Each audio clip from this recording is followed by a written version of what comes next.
So, make another update video on the HSS Gerda here. This is a lock with false gates, and what I wanted to show off was the new markings on the new silver bullet, which the real differences are just now from the last video anyway, the diameter of the rear handle here is larger, easier to see. The markings match up very well together, so you can see the lines here with the markings up here quite nicely. There's little half steps on the markings, and we also have in between the two sets of 1 through 6, which is our ABIS codes, and the other side 0 through 5, which is our abloy codes. We have these, I guess you could call them intermediate markings. There's basically 4 marks on this side and on this side, which give you a full 360 view of the whole way around the tool. The nice thing about this is when you're determining false gates, and if you're using quite heavy tension, it actually makes a significant difference. So we'll go ahead and just, for demonstration purposes again, since this lock has false gates, it's kind of nice to demonstrate on, as opposed to the kryptonite that I did earlier that pretty much you don't need a whole lot for the markings. So we'll go ahead and put this guy in.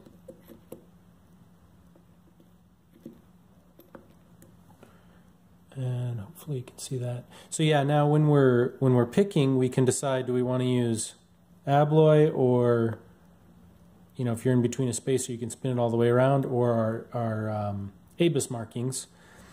And then what we'll do the first round, if you noticed my last video on the Gerda, basically we'll just pick each of the discs into some gate to start with. And once we get to our front disc, we will put that all the way around, so that it is, typically the front disc is also 0 cut on this, or a 6 in the ABIS world, on this this lock, but it doesn't really matter, we can go back to it later on. Okay, so now we did that, and we're going to go to the last disc, or sorry, the disc all the way at the bottom, and we will go from, you can see right now we're at 1, and we didn't quite get to 3.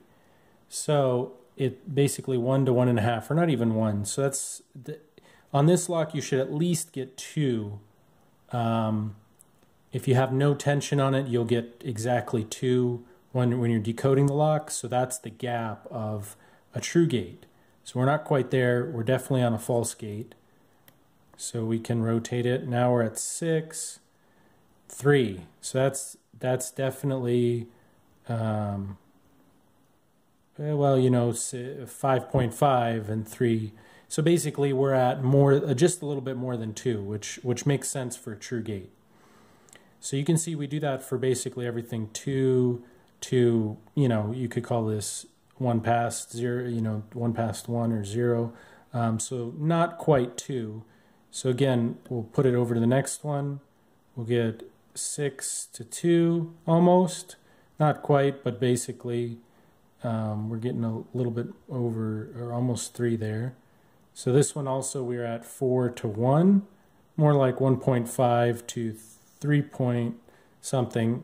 But in any case, as long as you're getting more than 2, you should be on a good true gate. Here now we're at very small amount, so put it into, that wasn't even in any gate, it seems like.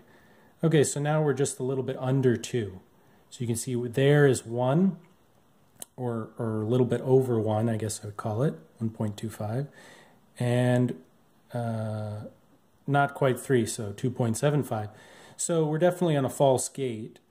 We'll relax tension and click it over one more time, and we'll check. Okay, 5.5. So 4.5 would be 1, 3.5 would be 2, and we're a little bit over that, so we're at 3. So this, you know, I would call 3 to 5.5, that being definitely in a true gate. Here we're at, and you can see now, based on where I'm at, this half step is kind of nice. So sometimes you could estimate and you could say, oh yeah, you know, you're a little bit past 1, so you're good. But it's just nice to have those extra marks, I feel. Right here we're almost at 2, which makes me think we might be in a true gate. But I'll click it one more over and just see 6. Okay, we're definitely larger here, 2 to 6, so that tells me that's the true gate. Since we were just almost 2 or a little bit under, I went ahead and clicked over. So now we're at 6 to 3, which seems also like a true gate. And here we are at, what are we at here? Let's see.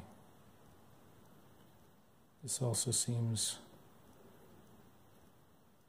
pretty good.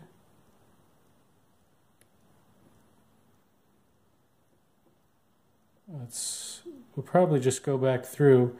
At this stage, if you've gone through once and you've determined and you don't get an open, most likely you either missed a disc, which we might have,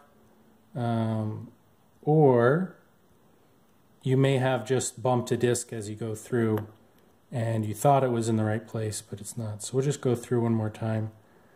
Okay, we can see here we're almost at 2. 1, 2. So that tells me it's pretty close to 2, but I'm going to put it back one more. Okay. So yeah, we were good there. The other two positions that we can be at don't give us any larger of a gate.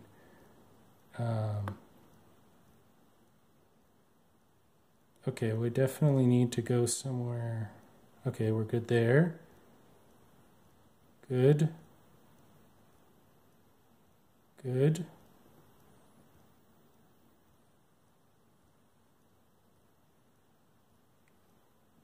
Good.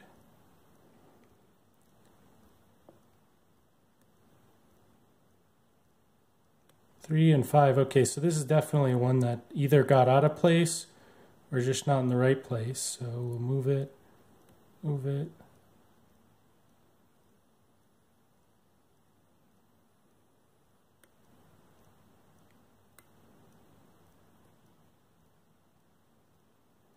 So there we're good.